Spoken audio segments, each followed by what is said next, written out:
अखिल भारतीय मारवाड़ी महिला सम्मेलनी ओडिशार शाखा तरफ एक महिला सम्मेलनी विद्या हेभेन सम्मेलनी कक्षठारे अनुष्ठित हो जाइछि। कार्यक्रम में मुख्य अतिथि भाव बलांगीर लोकसभा सांसद श्रीमती संगीता कुमारी सिंहदेव जोगदे महिला माने सशक्त हेले देश तथा राज्यर सर्वोपरि उन्नति हेबो बोली प्रकाश करथिले। मुख्य अतिथि सांसद श्रीमती सिंहदेव सम्मेलनी पक्षरु प्रकाशित महासंगिनी स्मरणिका को उन्मोचन करने सह विभिन्न क्षेत्र में अवदान रही सदस्य मानू सम्मानित करथिले। प्रादेशिक महिला सम्मेलनी और जिला महिला सम्मेलनी सदस्य माने विभिन्न समय समाज सेवा जनहित कार्य सहयोगर हाथ बढ़ाई प्रशंसा करथिले। प्रादेशिक महिला सम्मेलनी अध्यक्षा बबीता अग्रवाल अध्यक्षतार अनुष्ठित सम्मेलन में राष्ट्रीय महिला सम्मेलनी अध्यक्षा अंजू सरवारी, राष्ट्रीय सचिव निशा मोदी समेत प्रादेशिक महिला सम्मेलनी कर्मकर्ता माने मंचासीन होइथिले। कार्यक्रम को प्रादेशिक महिला सम्मेलनी सचिव पिंकी मोदी परिचालना करने सह शेष धन्यवाद अर्पण करथिले।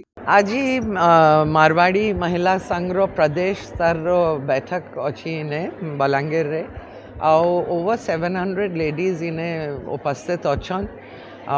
President various office bearers Marwari Mahila Manch तरफ रू सबू बेले समाज सेवी काम चली तांकर फिलांथ्रोपिक एक्टिविटीज रो गोटे बोही प्रिंट करिछन, गोटे वर्ष रो बोही and it is that thick.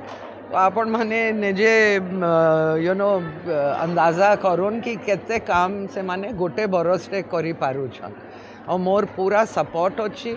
Balangir रे भी मुई भाबुछि तांकर गोटे हेडक्वार्टर्स टाइप से मान को गोटे कंस्ट्रक्ट करवार कथा आमे भी कलेक्टर एडमिनिस्ट्रेशन संगे कथा ए करी तांको सपोर्ट करमु।